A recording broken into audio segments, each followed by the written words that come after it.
In a city steeped in centuries of tradition, one modern titan pierced the sky and stirred the soul of London.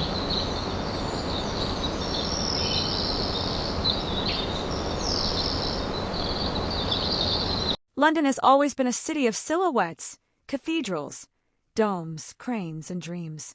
But in the early 21st century, a new vision rose, sharp, glimmering, unapologetic. This is Renzo Piano, Italian architect, rebel of form, poet of steel and glass. Inspired by the sails on the Thames, by London's historic steeples, Piano didn't just draw a building, he summoned a new skyline. This was once the site of Southwark Towers, a brutalist husk, overlooked and unloved. We see animated overlays showing what stood before and what would come after. But the idea of a gleaming shard rising from medieval bones was sacrilege to many. The question wasn't just, can it be built?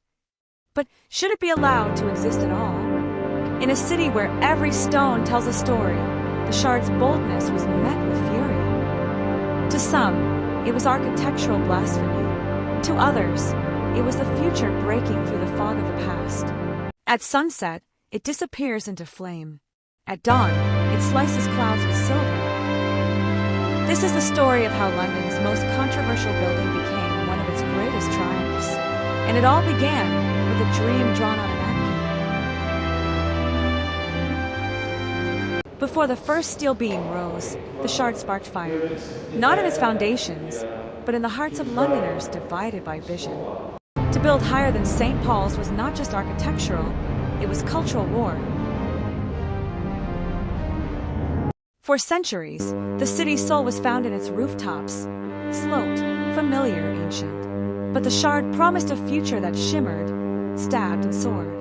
Could the spirit of London survive if its skyline no longer looked like London? With local banks wary, the project's fate hinged on a distant ally, Qatar's sovereign wealth fund. Thus, an Arab state became landlord to London's highest point, a fusion of East and West in glass and steel. This wouldn't just be Britain's tallest building, it would be built in a way no Londoner had seen before.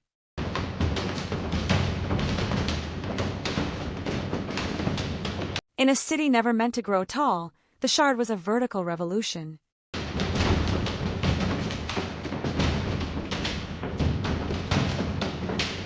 Beneath the site, centuries slept.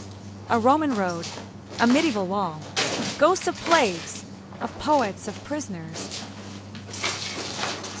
To build the future, they had to disturb the past and awaken the memory of a city built layer upon layer. Every day, the skyline changed. Londoners watched the spire climb, floor by floor, week by week, a race against time, budget, and belief. This wasn't just construction. It was acceleration. To some, he was a dreamer. To others, a disruptor. But to Renzo Piano, the shard was a gesture. Light, air, and vertical transparency. The architect still saw it as fragile. The world saw it as unstoppable. Up there, nature had the final say. Winds turned beams into pendulums. Heat warped glass. The higher they built, the more London reminded them he was in charge. They called it a shard for a reason. Not a block, not a tower, but a splinter of sky, and the skin it wore had to capture all of London in its reflection. It was no longer just being built. It was beginning to see. This was higher than Parliament, higher than any cathedral or castle, the tallest structure in Western Europe. And yet, in this moment of triumph, the real test was still to come. Not everyone looked up in awe. Some stared with clenched fists. To them, the tower wasn't progress, it was provocation. In a city already torn between wealth and survival, the shard became a symbol and a target. Initial estimates ballooned. Private backers emerged from the haze, oil-rich states, offshore entities, sovereign wealth. Was this still a London tower, or just London airspace bought from abroad? The past was never consulted. Medieval chapels, cobblestones, memories, submerged beneath 95 stories of ambition. Progress has a price, and not all of it is paid in cash. The Shard opened to the public, but the public didn't come. For a tower that touched the heavens, it struggled to find tenants on Earth. One crack wasn't structural, but perception is fragile. They had raised a new monument, but to whom and for what?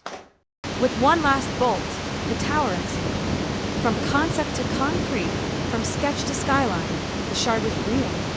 In that moment, the city seemed to hold its breath, and then it looked up. They called it a lighthouse for the 21st century, a shard of glass cutting through history, glowing above doubt. For a city long defined by tradition, the future had finally arrived in light. It didn't just alter the skyline, it altered the gaze.